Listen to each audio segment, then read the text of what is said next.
Wow, ito na naman tayo sa Mahiwagang Stairs. Yung Maria Clara Ibarra ng po. GMA7. Yes, sir. So bahay ito ni Julian San Jose. So ito naman po yung dining. Apo.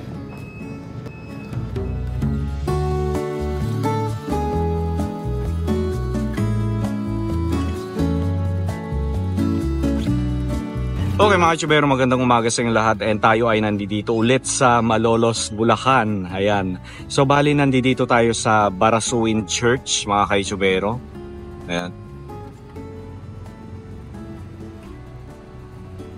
Halika silipin natin yung simbahan nila. And mukhang may event yata sa loob. Mukhang may kakasam ngayong araw ano.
Okay mga Chubero, so open pala ito sa publiko. Ito yung Secretaria de Fomento.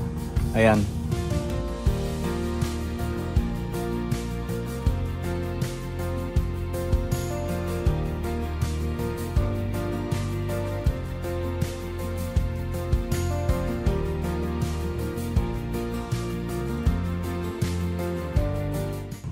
Hello po, magandang umaga. Kasama natin si Ma'am. Ma'am, ano po name nila, Ma'am? Lani. Yes. Lani, ayan, si Ma'am Lani yung magtutour sa atin. Ang ganda ng pagkakagawa ng bahay, ano? Ayan. Ayan, so hintayin natin si, si Ma'am Lani. Wow, ito na naman tayo sa Mahiwagang Stairs.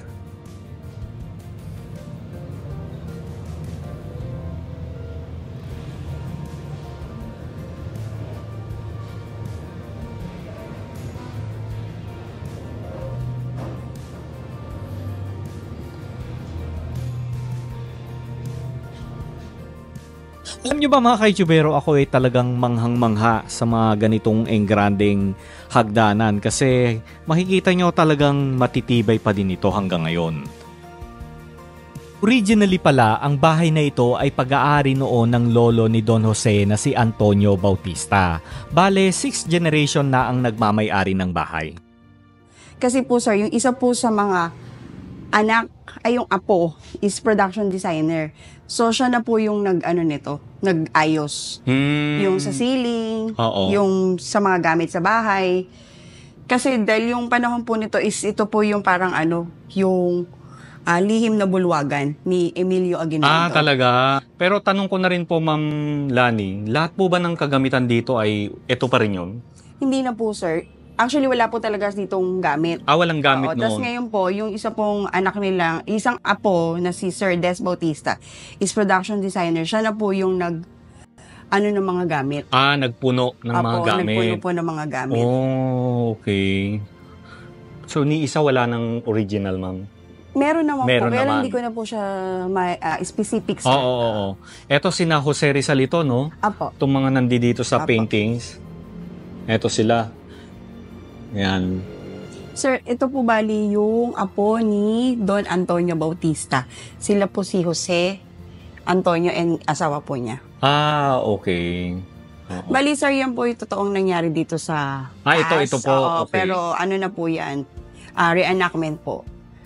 Nandito po talaga si Jose Rizal, Then, ito po si, Don Antonio. Ito. Apo, yung nakabowtie. Oo, nakabotay. Ang galing Tsaka yung ang galing nung ceiling. Apo, yan po yung original na pukpok sa Pampanga. Pampanga, yes. Ang alam ko, lata yan tama? Apa, lata. pukpok. Tapos, dati na ba talaga siyang may paintings na ganyan? Wala po. Ayun, plain. Ang alam ko, plain Apo, lang siya, no? Ang nag-ano na po talaga is, sir, yung si Des Bautista, yung production designer po nila na kapatid. Para may maganda, maganda naman yung ceiling niya. Kasi sobrang simple lang po talaga siya. Oo. Pero yung bahay, sir, is original pa rin. Original. Yun pa rin po. Okay. Alam mo kasi marami akong napasok ng mga lumang bahay na ganyan, pero plain white lang siya. Plain. Oo. Ito napansin ko, halatang pininturahan siya para ma-detail yung makita yung design ng ceiling. Apo.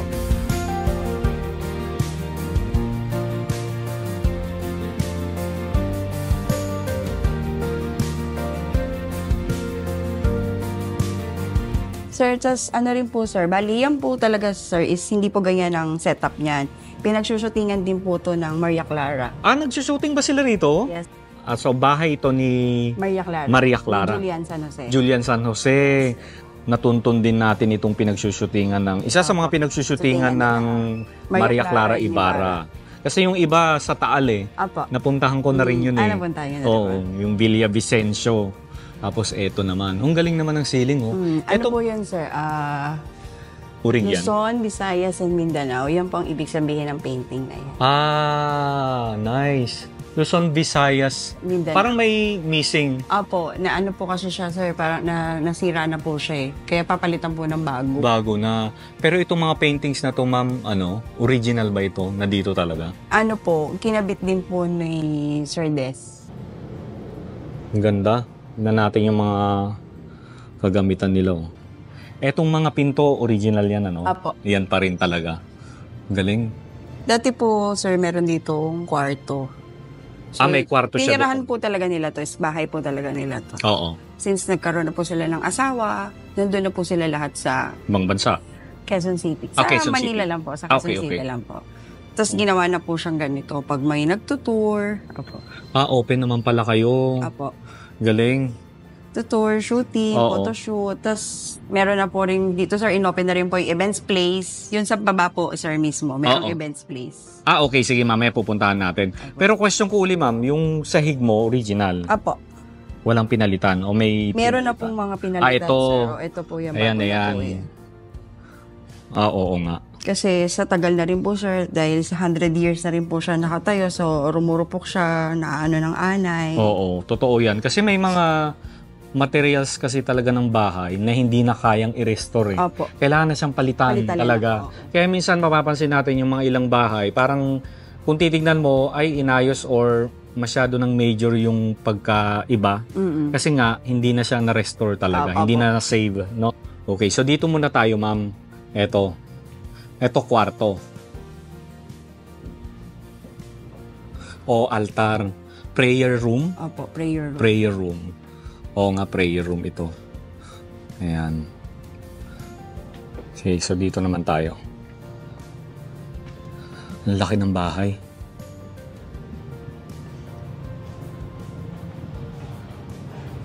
Diba? So kahit hindi original yung mga gamit na nandito noon, interesting pa rin yung mga gamit na nilalagay nila. Hindi lang, alam mo yung basta antique nilagay lang. Pinabase rin nila dun sa kung ano yung gusto nilang palabasin na design ng bahay. Opo. Diba? Ito naman yung, actually, sir, yung mga gamit dito is almost na rin, dekada na rin po. Saan siya galing? Saan siya kinuha? Ano po siya, sir? Mga antique po talaga siya. Mga antique collection shops, Opo. mga ganyan, Opo. no? Okay. So, ito naman po yung dining. Apo. Ito yung nakita ko sa labas. Yung parang extension niya, no? Ito po yun. So, yan na Isang ganun po yan. Oo. Galing. Botaka, Botaka. Botaka po ba? Nice. Tapos, ito, Parang ano na lang ito. Saan po yung CR? Ito, Pwede ba makita? ito po. Na-curious sa CR eh. Ano na po sir, bali modern na po yun. Modern na siya. Okay. Modern na siya. Po. Kakagawa lang po yan sir. Okay. Bali sa CR po sir, wala na po tayo makikitang yung old. Oo nga, yun yung... Parang hindi na siya dapat i-restore. Oo, Kailangan mo na siyang palitan talaga. totally. Opo. No? Nice. Pero yung ilang bahay po rito sir, kasi yung mga hindi rin po nare-restore dito na bahay, Oo. yung CR, ganun pa rin po, same. Same lang din. Wala na dyan. Dito na tayo sa ano. Ito po yung kwarto bali. Ayan. So, dun sa mga madalas manood ng Maria Clara, eto na yung kwarto ni Maria Clara.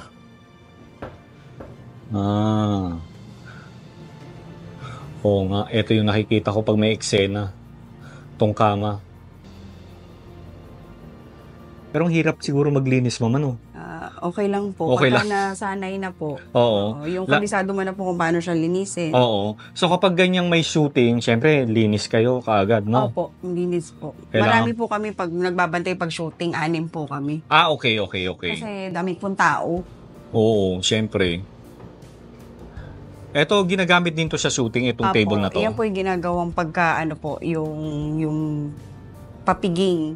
Yung, Papiging, oo. yung malaking table. Oo. Tapos meron din pong table dyan, sir.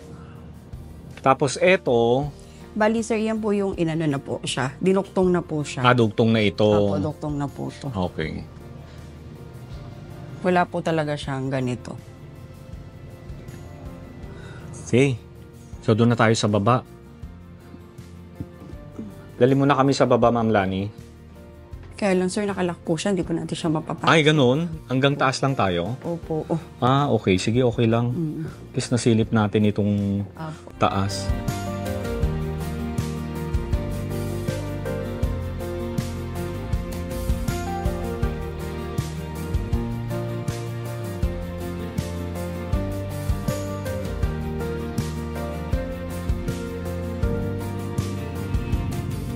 Huli ka na, labas na tayo. So yung baba nakalak daw, baka hindi may pakita sa atin ni Ma'am Lani.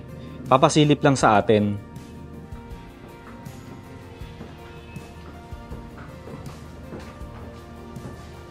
Etong tiles na to, ma'am, original to, no? Yes po. Oo, halata naman eh.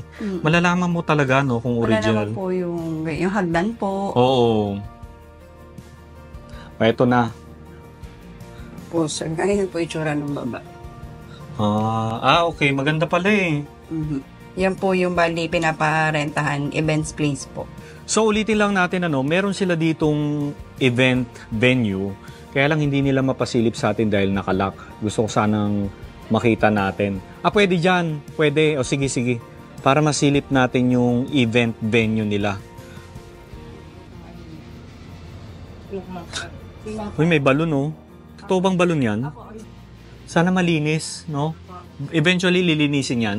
Ayusin. Pag po kasi pinaandar yan, yung bali yung tubig ko niya, umaano na. Okay. Bali po sir, yung last po na nag-ano rito is 40 packs. 40 packs, okay. Bali, kaya naman po siya ng 80, kasama na po po. 80 to 100, basta kasama to. Itong kabila. Okay. Tapos, pwede ba natin siyang sabihin kung how much siya? Bali, ano po siya sir, nag-range po siya ng 3 hours is 6,000. 6,000. Tapos, Every hour po is 1,500 po, 1,500. 1,515. Not bad. Apo, yung garden din po sir, rin po siya open din. Bali kung gusto niyo po sa garden, iba naman po yung price. Kapit dito. Okay. Iba naman din po dito, tapos iba din po yung dito.